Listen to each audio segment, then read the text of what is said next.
The unexamined life is not worth living. Socrates. That's not just a quote from ancient Greece. It's a challenge to us, right now. Every day, you and I wake up with the same 24 hours. Some people use those hours to build, to love, to serve, to create. Others let them slip by in endless distraction. The question is, what are you doing with the time you've been given? Think about it. The clock is always ticking. You don't get a refund on wasted time. You can make back lost money, you can rebuild lost health, you can repair broken relationships, but you can never recover a wasted day. Today, we're diving into wisdom across centuries and cultures. Philosophers, poets, sacred texts, folk tales, history's triumphs and failures, and even modern innovators, all pointing to the same urgent truth. Don't waste your life. By the end of this video, you'll see not just why time matters, but how to live with intention, discipline, and purpose before it's too late. The Stoics were obsessed with time. Seneca wrote, "It is not that we have a short time to live, but that we waste much of it." He wasn't being poetic. He was issuing a warning. Marcus Aurelius, the philosopher-emperor, reminded himself daily, you could leave life right now. Let that determine what you do and say and think. The Buddhists call this impermanence, anicca. Life is constantly changing, slipping through our fingers like water. The Buddha said, do not dwell in the past. Do not dream of the future. Concentrate the mind on the present moment. And Taoist wisdom echoes this. Lao Tzu wrote, time is a created thing. To say, I don't have time is like saying, I don't want to. In other words, it's not that life doesn't give us time. It's that we don't give life our time. Sacred texts amplify this urgency. The Quran says, by time indeed mankind is in loss, except those who believe and do righteous deeds. The Bible echoes the same truth. Teach us to number our days, that we may gain a heart of wisdom. And another verse reminds us, you are a mist that appears for a little time and then vanishes. The message is universal. Life is fragile, fleeting, and precious. To ignore that is to waste it. Let's turn to the stories our ancestors told to remind us not to waste life. Zhuangzi once dreamed he was a butterfly. Upon waking, he asked, am I a man who dreamt he was a butterfly, or a butterfly dreaming I am a man? The story reminds us that life is fragile, dreamlike, and not to be wasted in trivialities. The empty cup lesson from Zen Buddhism tells us, before you can learn or live fully, you must empty your cup. Clear away pride, distractions, and illusions. Otherwise, no wisdom can enter. The samurai practiced Bushido, discipline, and honor.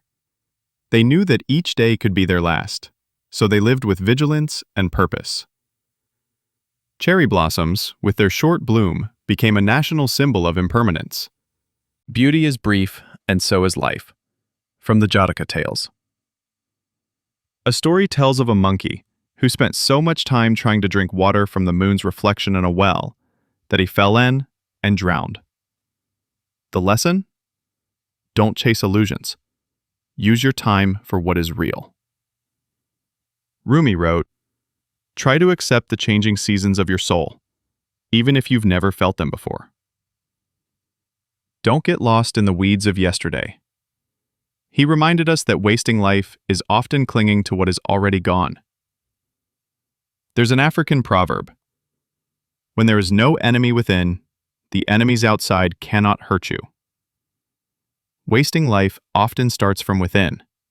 Procrastination, self-doubt, wasted potential. A German proverb says, lose an hour in the morning, and you will spend all day looking for it. Across continents, the wisdom is the same. Time is the most valuable currency. Spend it well. History gives us powerful contrast. Nero, the Roman emperor, wasted his rule in indulgence and cruelty. Instead of building Rome, he fiddled as it burned. His name is remembered, but only as a warning. Louis XVI of France ignored his people's suffering, drowning in luxury, until the guillotine cut short both his reign and his life.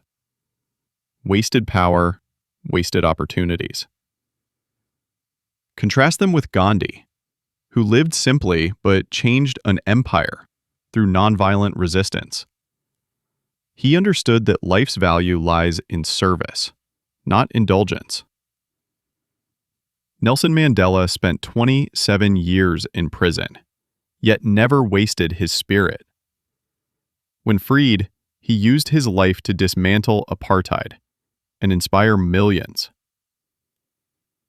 Marie Curie devoted her life to science, discovering radium and polonium, laying the foundation for modern medicine. She faced poverty, sexism, and illness, but she never wasted her gift. Ibn Sina, known as Avicenna, used his brief 57 years to write the Canon of Medicine, a book that guided healing for centuries. His life was short, but its purpose was vast. And Mother Teresa? She lived among the poorest of the poor, not wasting a breath on self-glory, but turning every day into an act of love. And it's not just ancient history that warns us against wasting life. Modern voices echo the same truth. Steve Jobs, founder of Apple, told graduates at Stanford, "Your time is limited, so don't waste it living someone else's life." It's the modern version of Seneca's warning. Life is short. Don't live it by default. Barack Obama reminded us, "The future rewards those who press on." I don't have time to feel sorry for myself. I don't have time to complain. I'm going to press on. That's not just political rhetoric. It's practical wisdom for every wasted hour we're tempted to lose. Elon Musk says, "I think it is possible for ordinary people to choose to be extraordinary." The key word is choose. Purposeful living is always a choice. Wasting life is also a choice. These modern voices remind us that the wisdom of the past is not outdated. It's alive, waiting for us to apply it. So what about us? We live in an age of distraction, an economy built to steal our attention. Scroll, swipe, binge, repeat. Hours vanish into endless feeds, likes, and streams. Nietzsche warned, "He who has a why to live can bear almost any how." But when we lose our why, we surrender to the distractions of the how. Descartes said, "I think, therefore I am." But what are we thinking about? Memes? Endless debates? Or purpose, love, creation? Epictetus urged, "How long are you going to wait before you demand the best for yourself?" That question echoes louder now than ever. Science even confirms it. Studies show that average people spend over 2 hours a day on social media. That's 30 full days a year. In a lifetime, that's almost 7 years scrolling. Nearly a decade wasted on distraction. Imagine if those years were spent learning, building, serving, loving. Imagine what your life could become. The ancient wisdom is clear, and the modern science confirms it. Your attention is your life. Guard it. Rumi said, "Don't get lost in your pain. Know that one day your pain will become your cure." And the philosophers remind us, Socrates said, "Examine your life." Marcus Aurelius said, "Live as if it's your last day." Seneca said, "Don't waste your time." So here's the call. Don't waste your life. Don't waste it in fear. Don't waste it in endless distraction. Don't waste it in regret.